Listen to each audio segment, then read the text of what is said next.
Porque umas coisas folclóricas dessas não existem mais, né? E é uma pena, porque era uma rivalidade que existe até hoje, mas era uma rivalidade muito mais legal, Sadia. muito mais lúdica, né? Acho que era Fernando, mais aqui, lúdica. eu morava no Leme, que ele faleceu tem um mês e pouco. Professor Luiz Otávio. Professor Luiz Otávio. Ele era do futebol da Areia, do Areia mesmo, jogava de lateral, flamenguista, e um grupo que ia ao Maracanã. E nessa época, para sacanear, chamavam de urubu. Aí eles tiveram a ideia, essa história é verdadeira e ficou marcada na história do próprio Flamengo. Eles foram no Caju, jogaram uma manta em cima do urubu, levaram para o prédio e soltaram o urubu no dia seguinte no Maracanã com a bandeira do Flamengo nos pés. O urubu voou, pousou em cima da tábua, depois pousou no chão. Ficou marcada aí, ficou a torcida do Flamengo como urubu.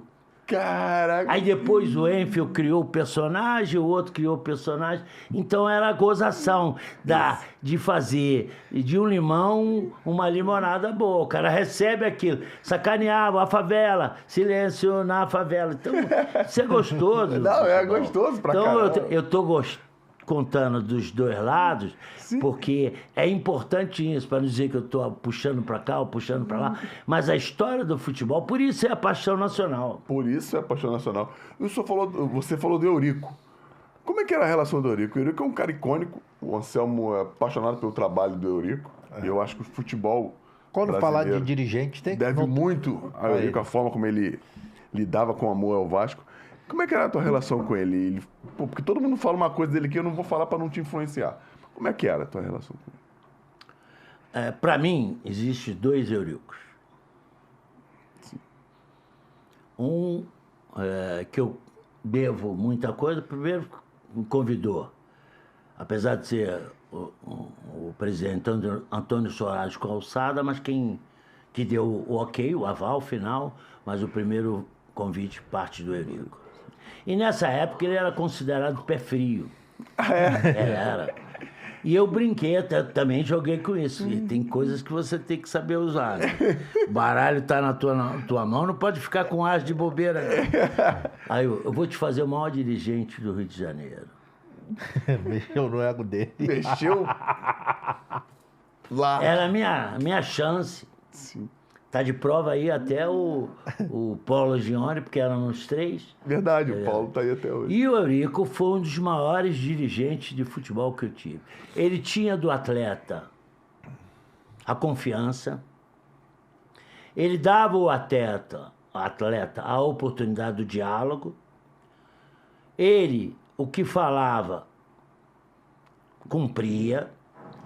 Evidentemente que algumas decisões ele dependia, e sempre, do Calçado, do ok, do aval. Então, até aí tem uma certa limitação. Quando eu fui convidado para a seleção brasileira, eu estava em Jeddah, na Arábia Saudita. Quem me liga? Eurico Miranda, Ricardo Teixeira, e aí já era Eduardo Viana, presidente da Federação Carioca. Tá? Então, eu considero o Eurico o maior vice-presidente que eu trabalhei. Repito, conheci os regulamentos, repito que tinha ótimo relacionamento com os jogadores, tá?